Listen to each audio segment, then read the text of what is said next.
Destiny 2 Witch Queen is slated to come out 7 days from now, and the hype train is not stopping for anything or anyone. They have said it is going to be the most ambitious expansion yet, so you're probably gonna need a little bit of prep for this one. People have already made their prep guides, people have already been cleaning out their vaults. I want to let you know what kind of exotics you're going to need for this expansion. I'm not going to have you play Umbral Engram Roulette and spin 600 times for a gun you probably won't use. I want to give you 10 exotic weapons you really need to have when going into Witch Queen. Assuming you can even get through the queue, because it's going to be a bloodbath on launch day. That is just how it's going to be. Now, while this video is mostly targeted towards people who have joined the game recently as a new light, I do think that there is still merit in what I'm saying for all of my hardcore capital G gamers who do want to get ahead on things in Witch Queen. Things are going to be changing with the release of it, so exotics you didn't really bat an eye to are really going to have some heavy weight now. Anyways though, I'm going to stop stalling for YouTube watch time and let's actually get into the real meat and potatoes of this video. Keep in mind two things as we go forward though. This is from a PvE focused point of view and none of the exotics are listed in order, so please don't lynch me for mentioning a gun below your favorite. We know you like the Ace of Spades, shut up. I'm also focusing on how easy these exotics are to actually get, so I'll be excluding exotics that rely heavily on RNG to require. Trust me, I do really love Vex Mythoclast, and it's going to be a beast when that buff comes out, but it took me 57 clears to get it, so I don't think it would make any sense putting it here. So we're going to start off with weapons obtainable with exotic ciphers, and then move on to the more difficult stuff. Starting off this list of supreme weaponry, we have the Outbreak Perfected. Outbreak has never been a bad gun. The damage on this thing has always been pretty much top tier in terms of primaries. For God's sake, it was the primary source of damage for Galron day one. It's just been completely overshadowed by other guns due to seasonal mods being absolutely scummy and shifting the entire meta to extremely dumb levels. Now, if I'm being completely honest, this gun would not even be on this list if it weren't for two things. Pulse rifles as a weapon class are getting a 10% damage buff to all adds, and the exotic primaries across the board are getting a 40% damage buff to miners as well. So that is a whopping 50% damage buff just for existing. Add nanites and potential damage buffs / debuffs, and this thing could legitimately be a powerhouse. Not only will ad clear be top tier, the damage you can put out with it will be absolutely absurd. I do highly recommend you get your hands on this weapon before Witch Queen, as it will definitely be serving you well. Next up, we have a bit of an old favorite of mine. I'm not gonna lie, I have my biases. Ruinous Effigy is getting a pretty substantial buff since it was first introduced all the way back in Beyond Light. For those who don't know what the hell that is, it is the Grape Gun. It is the gun where you shoot a purple laser and turn people into grapes. It is fun, get it. As some of you may remember, back when it was actually introduced, it was a complete monster. When you converted an enemy into a grape ball, you could use the guard ability to do essentially what is a giant bubble around you. And before the nerf, a long time ago, it would do stupid amounts of damage for a ludicrous amount of time. It was swiftly nerfed as it just kinda broke the game. Until now, it has really fallen behind due to its main draw of massive ad clear and slamming grapes being completely destroyed by the nerf last year. Also, trace rifles in general are just falling behind, but it now has a bit more value to its name. Trace rifles are getting the same buff as pulse rifles, getting that extra 10%, and charged with light builds will now also be working with Ruinous Effigy, so if you have the catalyst, you can now make orbs with your guard ability, so it'll actually be incredibly useful for making charged with light builds. It is also getting a increase from 33% damage to 66% damage on the guard ability, so we're gonna see a lot of grapes.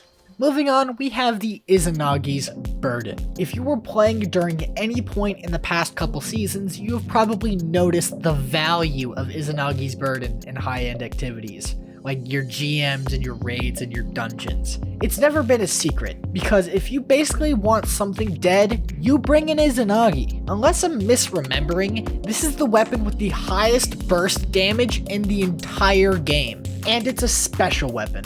So this is definitely going to be a top pick for that reason alone, especially when Hive Guardians are being hyped up as these ultra difficult champions that you will need to actually kill pretty quickly. And you can probably bet that Izanagi will get the job done fast. So, yeah, go get it. Hey, Zexy here. Before we get on to our next gun in the list, I would actually really appreciate it if you hit that subscribe button. It would really mean the world to me, and it also helps me grow my channel in ways you would not believe. It would really mean the world to me. Thank you so much. Coming up, we have the Taken Pimple Launcher itself, the Wither Horde. This gun has and will continue to be the most efficient and flexible weapon for pretty much all activities. It being a special weapon can easily get ammo with special ammo finishers. The fact that it's a kinetic means that there's pretty much no reservations as to why you would want to use it, since it's not affecting your ability to do things like break shields. It can pretty much also be used in the same vein as Anarchy to be able to do damage while you swap to another weapon and just continue to bake. Easy bake oven as it. This gun has pretty much continued to be a staple of raid and dungeon loadouts for a long time, and not too many things will take it away. Definitely pick it up. Alright, that's it for the easy stuff. No more ciphers. We're gonna have to get our hands dirty for the next couple few. Dead Man's Tale is an exotic that comes from the Presage exotic mission and has continued to ravage the Crucible with its insane accuracy and killing potential at pretty long ranges. It takes little to no skill to use and is just absolutely amazing. It can also be pretty effective in PvE, assuming you have the right rolls. An example would be like the Vorpal roll. It does a pretty good decent chunk of damage. But if I'm being completely honest, the gun is just stylish as fuck.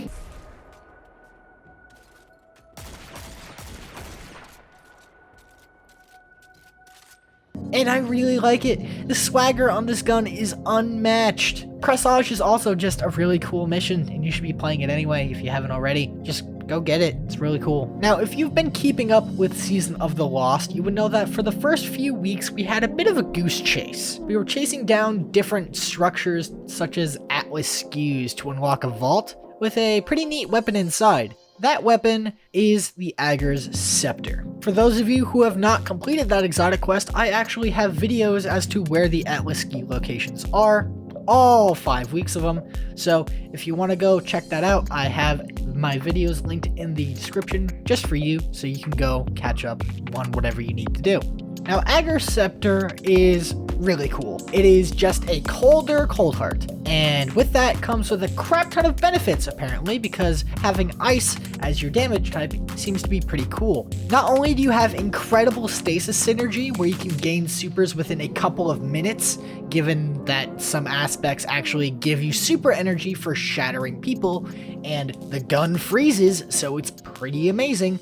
The gun is also incredibly effective at ad clear. It does a really good amount of damage, and go figure, having things that freeze and then explode is kind of good. And seeing how it's reaping the benefits of the trace rifle damage buff, it's even better. Definitely make sure to grab this one. Now, as much as I don't like to say it, I don't think I have time to explain why No Time to Explain is a good gun to get, but I'll do my best. 40% damage buff to miners, already good. The Pulse Rifle's exotic perk is basically the easiest thing to proc just by using the gun. It is just good. Also, the damage you can pump out, being able to reload your magazine without actually reloading is pretty nice as well. You can just burn down, put down some sustained damage on targets. It's honestly pretty good. The ease of use is just insane, and I would recommend it to anyone that just wants a fun gun to run. It's also not the hardest thing to get. You just need to play the Beyond Light campaign. That is it. If you don't have Beyond Light, too bad, I guess. Give Bungie money. Oh, how the mighty have fallen. Is what I would say if Gowlhorn wasn't blowing everything the fuck up.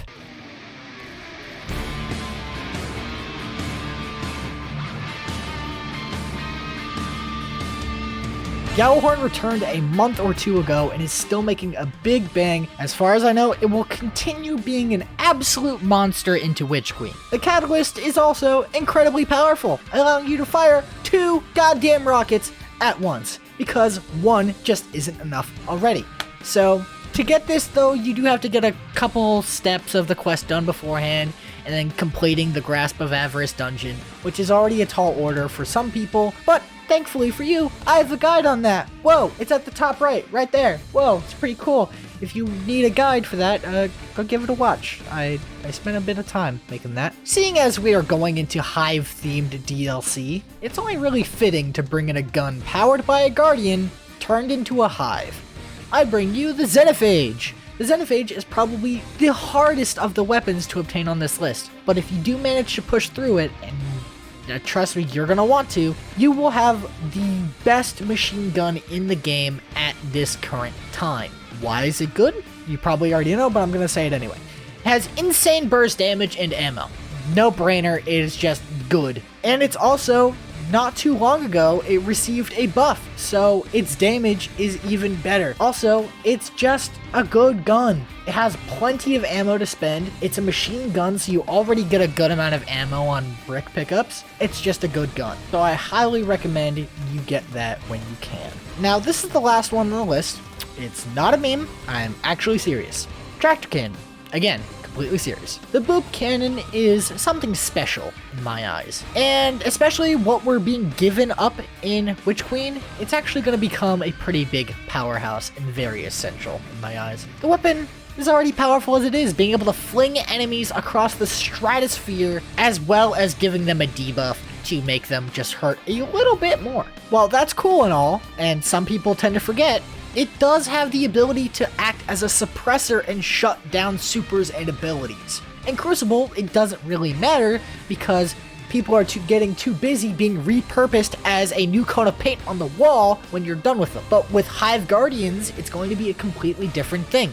They've already shown in trailers that they're going to use the same exact abilities that we use. Titan walls, yep. Grenades, yep. Supers, yeah. And imagine, if they're really annoying, which I imagine they will be if they are spammed everywhere, which I'm guessing they will, having the ability to on command disable them and make them normal Hive is probably going to be the best thing you can do in high-end activities. So if you are planning on doing anything relatively endgame, or you want to give yourself a challenge on the Legend difficulty at launch, grab the Tractor Cannon.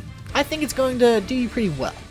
Now, as far as how to get it, you can't exactly get it through traditional means like your ciphers and your quests. You are going to have to take a gamble. You can either go gamble literally at Xur if you have any exotic ciphers left over, and test your luck at the engram that he offers. If you don't, you can spend your time farming the Nightfall Ordeal if you want to try something more sustainable. I think it's a very worthwhile endeavor to get, because I just think it's a good gun, and also it's going to get even better. Now, that's going to be all for my list today. If I left out an exotic you think should be here, make sure to let me know in the comments. I read every comment, and I think it would be interesting to see what you guys are going to be bringing into Witch Queen. However, that's all from me. Thank you all so much for watching. Feel free to leave a like and or dislike if you feel so inclined to do so, and make sure to hit that subscribe button if you want to keep up to date with the stuff that I post. I try to post every single week, and it would honestly just mean the world to me. But again, that's all from me. Once again, thank you so much for watching, and I hope you all have a wonderful rest of your day.